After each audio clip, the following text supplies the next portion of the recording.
14 WILI and 95.3 FM presents Hometown Threads, a closer look at our community and the people that make it go. Every week, you'll hear uplifting stories from our local businesses and our neighbors. Now, here's our host for Hometown Threads, Keith C. Rice. The Tuesday show meets the Wednesday show. Welcome into episode 35 of Hometown Threads on 14 WILI, 95.3 FM, and Willimantic Today Facebook. Keith C. Rice, our special guest, man, needs no introduction. John Murphy, we'll get to him in just a sec. Of course, Hometown Threads comes your way every Tuesday on the radio, brought to you by our good friends at Liberty Bank B Community Kind with three great local locations, West Main Street, Willimantic, down at Gateway Commons. My wife happens to be the manager there. Of course, Marianne Gargoni, got to mention her. And across the street here at the radio station, 679 Main Street, Willimantic, and Route 195, Mansfield. Liberty Bank B Community Kind. J. Matt Rupar, if you wouldn't mind, and say hello to the fine folks. Hello. Hello, Matthew. Yes. Hello, John. John Murphy and Matt Rupar, no strangers. And John's here every Wednesday doing On the Home Front. So you got Hometown Threads and On the Home Front. As I said, Tuesday show meets the Wednesday show. And this guy goes way back in radio in this community. And we had coffee last week. And halfway through our little coffee session, I said, John Murphy, you got to be a guest on Hometown Threads. It was a nice surprise. Yeah, you got a lot of stories. But first, how long have you been doing On the Home Front on WILI? And, of course, on the WILI YouTube channel? It's been about 3 years now for us, and it started as a half an hour, and then it grew to a full hour, and we've had so many stories. As you know, the stories are endless. If you open the doors, life is rich. Oh, with so many people doing great things, programs doing good things. And you know, and I know that media coverage is very expensive today and very hard to get. Absolutely. But people still need to get the word out. That's why these shows, I think, are a real public service. And you do such a great job with that show that you said now it's, when did it expand to an hour again? About 2 years ago. Okay, 2 years ago. Mm-hmm. And you keep our producer Guru on his toes with, like, sometimes I want to say every week you got like 3 guests in here, different segments. I mean, you right. keep that show moving. Well, we have an hour a week. We do 3 15-minute segments. Sometimes we have people on the phone who can't travel to be with us, but we have 3 people, as you know, at a time, depending. And we just use email to plan ahead. So if you are with an organization, if you're doing a special event, the radio station covers you in so many ways already with Wayno in the mornings. You do. We have other great shows. But let me know here, John at humanartsmedia.com, and we'll have you on a show anytime. So from week to week, what kind of planning and what goes through your mind as far as grabbing guests? You're looking at, obviously, events that are coming up. And like, what makes you say, oh, that person would be a good guest for On the Home Front and that kind of thing? Well, I look for hidden stories that aren't out there yet, because so many good things are done quietly, without a lot of hype and promotion, but they do good things for somebody or for a town or for a project. So maybe I'll read about it in the Chronicle, or maybe I'll see it in social media, which is a good source of leads. People are using that, and you know too, it's a great tool. So I've just got the radar on all the time looking, and the more you look, the more you find. It's just a matter of planning ahead, getting them in the studio, and then figuring out how we can use the time. And the nice part is, for me, that makes it really special, is you know as well as I do, these all end up on YouTube like our show does now. And a guest comes on and gets a link. That's their story. If you're with a club and you do a once-a-year fundraiser and you need to let people know, that's your story. Absolutely, and that's the idea. That's another reason why our producer, J. Matt Rupar, does a great job uploading that. And the link, as you just said, John Murphy, is a great idea because I like on Hometown Threads, I like to get longtime business owners in here or current business owners, right. And they got something going on. As you just said, they can take that link and send it all over the place and get the word out. So, And these groups are small. They don't have a lot of money. If they had money, they'd probably use it to do what they normally do. So, for them to use media is usually expensive. Yep. But this way, they're a good guest. It's a good story for us. It's live radio, which we love. And then Matthew helps us capture it. And then it's theirs to use. We're speaking with John Murphy here on Hometown Threads, 14 WILI, 95.3 FM, and Willimantic Today Facebook, brought to you by Liberty Bank B Community Kind. Another thing you do, along with this wonderful show On the Home Front, is you write a monthly column, correct, in Neighbors? Yep. Tell us about that. Neighbors is a wonderful monthly magazine newspaper. It comes out in 22 towns. It's all written by a collective of volunteers, including me. Tom King is the publisher. He puts it together every month. And it's a wonderful resource for all kinds of community events, organizations. Like I said, he offers free ways to communicate with the community, and that's how he is like a resource in that way. There's stories about education, the economy, all aspects of community living, and it's a good resource. It's, you can have it, you kind of keep it around the house for a month, grab an article here or there, but mainly start the month out with a calendar, and you can plan a lot of events. Because part of the problem is letting people know about events. And where can we pick up Neighbors again? Oh, it's for free everywhere in towns. It's also online for free in color. Just go to neighborspaper.com, right? Neighborspaper.com, and you can get every issue. They have an archive, but it's available in print everywhere in stores all around the area. All right, so now we got up to date with what John Murphy's doing today, and that's just some of the stuff. Now, as long as I've known this man, I want to go way back into the early days of John Murphy. Because you're not from Eastern Connecticut. Where are you from, sir? Born in Yonkers, New York, raised around the Bronx area with family. Yonkers! Yonkers, New York, Bronx Yonkers. Bomber, Yankees. I went to school in Yonkers my first year. See, but I fell in love with the Yankees before Steinbrenner. Oh, you did? And the money kind of ruined the game, you know what I'm talking about. So were you not to get off the subject about no. But let's talk a little Yankees for a second. Oh, yeah. Were you you're a Yankee fan. Yeah. I'm guessing that you didn't like George as an owner? No, he was wonderful, but I think he brought so much money into the game so rapidly that it changed some of the dynamics to where the economics are so out of hand now. Games are less affordable. A father can't take his kids to a game without spending a lot of money. And to me, baseball is kids at the park on a Sunday, and dad doesn't have to go broke. And that's why a lot of people, as a Red Sox fan or fans around baseball, didn't like George, because he could just go out and get anyone he wanted. Yeah. And that's why a lot of people, I hate to use the term, but hated the Yankees back in the day. I know, man. But now the landscape has changed. Now you're seeing the Red Sox and the Yankees at the bottom of the division, and they're not really spending. Well, they still have big payrolls, but the Red Sox are like, not to make this into a sports show, man, or turn this into a sports show, but the Red Sox are middle of the pack in spending, and that kind of angers me. But anyway, it's just weird seeing the Red Sox and Yankees at the bottom of the AL East. But so you're from Yankee country. I have to say, let's go Mets. My dad was a Mets fan. Oh, and if I didn't say that, I'd be in big trouble. Well, the Mets, they're struggling too, and they have a good manager. I don't know what's going on there, but some weird times in Queens, that's for sure. But baseball and radio, that's how it started for me. Oh, hey, me too. Listening as a kid, Yankee games, the glass of lemonade on the back patio, and listening. Or else late at night when I should be asleep, and it's like a West Coast game. That's what I used to do. Yes, the West Coast, you should be in bed. Of course. No. Oh, now you're talking okay. So you grew up a Yankee fan. How far? Yonkers and the Bronx was right next door, pretty much, right? Okay, so were you grew up in Yonkers? What brought you this way, and how did radio enter your life? Well, actually, radio, it's interesting for me because it's been a muse for me my whole life. I started as a kid listening to sports on the radio, top 40 radio, and talk shows. And I was fortunate that my first radio station I got involved, I was in high school. It was WRNW in Mount Kisco, New York. Mm-hmm. And I got to be the guy that would go there and fix wires, fix headphones, do the mail. And you basically hang out at the station and not get thrown out. And you could learn, like you do, just by watching, right? So I'm at the station, and the first Jimi Hendrix record comes in the mail, where radio was at a very special time when that kind of music was new. What year was this? This would be 67, 68. Okay, all 68, right. around that 67 probably. And that's when radio and music were very different than today. So that really infused me. I went to college. I went to Syracuse University. Great institution for radio. WAER Radio is a great station. Yeah. I went to Goddard College. And what brought me out here was UConn.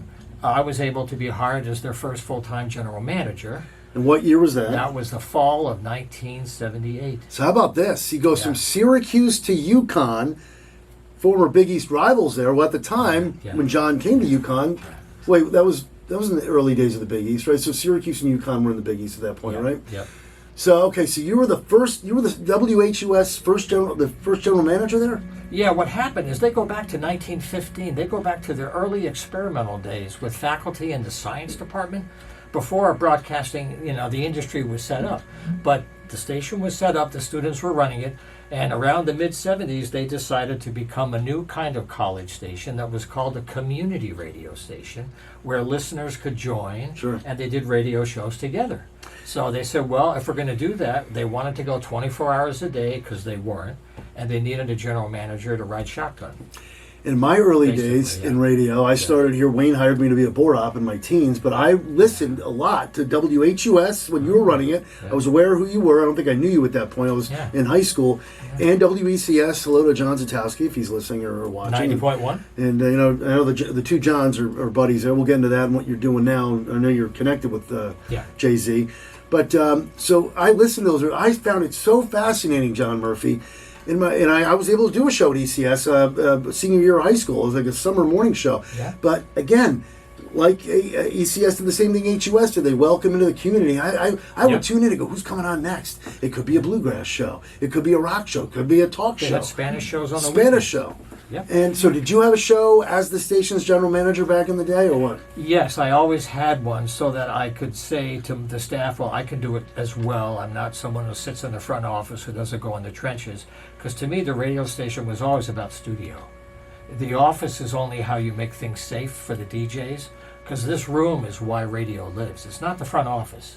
It's listeners who connect to people who are in the studios. That's the fusion for me. So as a manager, I opened it up to get as many people in there as possible. Wow. Yeah. Now, as what kind of duties did you have as the station's first general manager at WHUS? Well, we had to manage a training program because people had to watch about FCC rules that were a lot more picky than they are now. Now there's very few rules at all. But back then you had to do transmitter readings, a lot of legal stuff you had to do. So we had to teach students. They had to pass a quiz. They would have to go to the FCC in the early days and take the FCC exam. We had to raise money.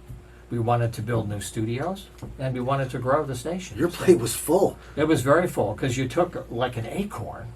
What I loved about the station that I took the job was because they had chosen to do community radio, not just college radio for students. They had planned that they wanted to go 24 hours full time.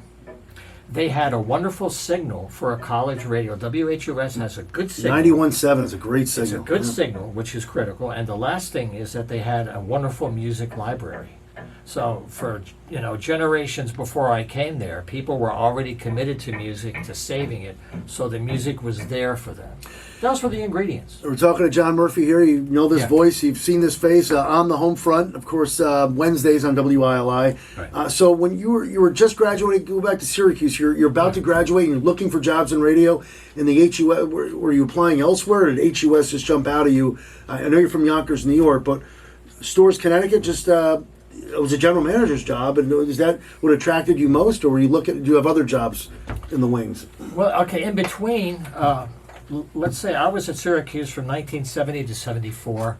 I didn't finish there. I went to work in Syracuse. They had a radio, TV, cable company, WEZG, WSOQ, and Upstate Cable. I had a chance to work there in the industry for a while. I worked as an engineer in New Jersey at All Platinum Studios. Oh, wow. The house band in that place, it was an R&B jazz studio. The house band became the Furious Five. So you had Doug Winbish, you had Skip McDonald, some of those early rappers in this R&B studio in New Jersey. And when I was working there, I was looking for radio work, driving cabs in New York, and I saw the ad for WHUS. Wow, how about that? So there it is. And when you're in Storrs, Connecticut, you just end up falling in love with it, and because you've been in this community ever since, pretty much, right? I did fall in love. It was the land, the community. I was still close enough to New York, close enough to Boston, close enough to the ocean, because I wanted to go. But I love the land out here and the quiet and the energy. If you stay in a community and you don't keep moving around, you'll feel what it's like to walk down Main Street. Because if you move around the country, you'll never get that feeling because you don't stay long enough. And if you stay long enough, there's something in the air that keeps some people around. It's a great way to put I'm it. infected. It's a great way to put it. I'm infected. Were there any times over the past 30 plus years that you said, let's see what else is outside Connecticut, or you just you must have at some point said, I mean, let's face it, I jumped around in radio. I'm done moving though, but Yeah. you get everyone's different. But was there a Yeah. time where you said, let's see what else is out there? Yeah, I did that for a while. The station was going through a transition when it was at the point of making a big change to get a power increase and do a lot of internal development. So I applied to be general manager at WBAI in New York City. I was one of 3 finalists. Oh. Came close to that. I applied to be head of the Pacifica Radio Foundation, and I came close to be one of 4 finalists. So I was looking around for larger challenges. But what was happening since 1984, I fell in love with teaching at Eastern. They have a media program there. So I've been teaching media for 40 years, part-time adjunct, working in the field adjunct. So between the, helping a radio station grow from an acorn to what it was and teaching was a tough combination to move easily somewhere else. And I'm glad you just brought that up, because when did the HUS thing end, and tell us about how it transitioned into what you're doing now? The HUS, my term of service at HUS ended 2011. Okay. And at that point, I finished my master's program. I was halfway through a master's, and I finished that program off, and I was looking for work. I got involved as a director of Wyndham Arts for a while, and I set up a consulting business of my own called Human Arts Media, and it was meant to advise small nonprofits and community groups on how they can use media. So I did projects of that, and I continued to teach after I finished up at HUS. And I also found that I got involved with WECS. I have a weekly show up there, which is similar to this show, but it has 3 hours and there's more music. So I've still kept myself very much in the medium because it's my art form. It's not just for the money. And all my work since WHUS has been volunteer. All my radio work since I left HUS is all volunteer. It's kind of a community service, and I hope people watching us will think that you can do volunteer work. Everybody has skills. Right. Everybody can do something, and you know all about that with the work you do with the Knights or the other groups. If you have skills, find a way to use them on the side, and that's how you give back. That's what I'm trying to do. Right, Matt, you could go do a show at ECS. There you go. Yeah? Oh, Matt Rupar. Yeah. So, John Murphy's with us, our guest here on Hometown Threads, episode 35, brought to you by Liberty Bank, Be Community Kind, 14 WILI, 95.3 FM, and Willimantic Today Facebook. Give it a plug. That show is Wednesdays on 90.1. Okay. Go ahead, plug that away. And you're talking up music too. You're not only doing a talk show. Yeah. You said you're incorporating music, and are you talking up songs as well? Oh yeah, it's called the Pan American Express. We kind of do Americana, reggae, roots, Latin music, local guests. It's on the web at wecsfm.com live streaming audio. It's we do phone interviews, lots of talk shows. The nice thing here is this program is repeated on WECS because it's all about the guests. So if I have a guest in here and we have a good conversation, they can take it and use it on YouTube for their needs. That's right. And I also get it out on ECS because ECS is very locally oriented. They're doing a lot of community stuff. So it's a way to get the guests out more. So I'm doing that every week too. All the things you've done throughout the years, general manager, talk shows, music shows, just what has been your favorite, writing columns? Yeah. What has been your favorite thing to do over the years in media, John Murphy? In media. I think the favorite thing for me was once I made my connection to it as a young kid, I never lost that feeling. I kept it with me. And for me, my highest time is when I see that on someone's face after they do a show. And I've helped them get over their fear of the microphone because people are nervous about these damn things. Yeah. You put a camera in someone's face, it's wicked for them to feel natural. But if I can do that and let someone get a story out that's important to them, that they can overcome that wall, that makes my day. Yeah, that's a great point. And there is no greater feeling. And Matt Rupar, our producer, could back this. He probably sees it a lot, where you see nervous people come in here. Yeah. Oh, microphone, a camera, and at the same time, you're absolutely right, John. When the mics and camera go off and the show's over, and they have this big exhale, they go, "Wow, that wasn't too bad. Yep. That was great. And can I get a copy of that?" And then they go home feeling like $100,000 or $1 million, whatever the expression is. That's right. And you're absolutely right. So, back to HUS for a second. Yeah. All the years you spent there, and all the programs you help put together on the air, and of course, you just mentioned you teach as well. You taught probably these students that came, or even the community members that came through the door at WHUS. Oh yeah. What sticks out in your mind as one show over the years at HUS, or maybe even some time at ECS? You said, "Wow, that's a pretty good show." Besides your own, of course. Is there one that sticks out, like it was just so memorable because it just made an impact on the community? Maybe. Well, I would say that at the time, WHUS Sports was always a major standout. John Tewitt. They were supporting the women with games live when there were only a few hundred people in the audience before it became a cash cow. They were early supporters. But for music, I would say the WHUS jazz programs, because WHUS did blocks every day at a certain time, 4 hours of jazz, 4 hours of rock. So I would say their jazz programming was really outstanding. Their rock programming was very edgy because they were in an area of music that the music industry really wasn't touching much. It hadn't been proven commercially viable yet. They hadn't seen the money, but the music was real, and I love the energy of that library, that all those students kept that music out there. And the thing I think that's gone now, that's sad, is One World Radio, that some of you may know about that block. This was in the 90s for maybe 15 years. International music from around the world when the industry was really embracing Peter Gabriel and all these international musicians were doing all these great records. They were getting no airplay anywhere, no commercial potential. But the records were awesome. And we had a volunteer, like a crew of volunteers that dedicated themselves. Like Richard Segan was one of the folks. There were many people that got that library going, and we had that show every day for many years. So those were very special things for me to help. Now, we have a few minutes here left with John Murphy. I can go on and on and on. I know, We had a coffee session last week, and both of us, oh my goodness, look what time it is. So, as general manager of WHUS, one last question with this, and then we'll kind of get ready to wrap things up. Did you, all the community members that knocked on your door, hey, I'd like to do a bluegrass show, I'd like to do a rock show.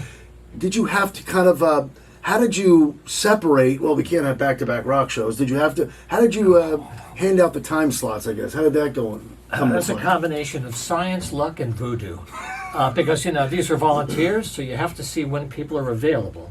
But then you say, the audience, if they're a jazz fan or a punk rock fan, they need to know when to get what they like. So serving the audience is kind of a priority to balance out individual interests. So we have people apply for shows, and when you apply, you have to give many choices. So as long as we give you one of the choices you give us, almost everything fits. It's pretty amazing if people give us enough flexibility to do that. Because in college radio, and this is one thing that turned me on as I was running the board as a high school student for Wayne, and once in a while I'd crack the mic, getting up to WECS was a thrill for me, because college radio, you could do, well, I don't want to say do whatever you want, obviously, you know what I mean. You can play whatever you want. Very and open. It's not like commercial radio where it's a little more structured and you got to, there's a format you have to follow. That's right. So it's a little more, what's the word, freedom, I guess you could say. So it definitely is, and as John mentioned earlier in the show, they're always looking for more community members, ECS or HUS, and it's just great to see the community get involved and do stuff like that. And, it's fair too. The last 3 years with COVID hurt college radio because students weren't allowed in the studios. So things really shut down pretty hard. But they're bouncing back now, and the energy's returning. And I think if you open the door and give it time, it'll grow again. And it's 24/7. It's phenomenal. I remember waking up at 2 a.m. Who's on now? And this is back when my 17, 18 years old. A couple minutes left, and we have a mutual friend. We have many mutual friends. But one guy I want to shout out to, I think we've already talked about him once, is Walt Canezolo, who I grew up with. And quick story, Walter and I grew up as childhood friends at Adams Heights in Lebanon. Mr. G. And now he's at the University of Wisconsin, still doing radio at the University of Wisconsin in Madison. But he must have come knocking on your door at HUS, right? He did. He was a great programmer at WHUS. Very dedicated. Did his shows, and actually we're still in touch through Facebook, and he always sends his posts for his weekly shows. He just texted me this morning. His incredible faces that he does. Yes, it's phenomenal. Pretty twisted faces. But he's really into community radio, information programming, and he started, I think, at HUS. He did, and I was out of town in another market at that point, but I remember seeing, good, Walt's on HUS, and I put two, I figured he's probably working under John, and that's great. Yeah, he just texted me this morning, Walt Thumbs up. And, as I always... 1 minute to go here. I like to. I always open the door to my guests. Any closing thoughts as we wrap up episode 35? John Murphy.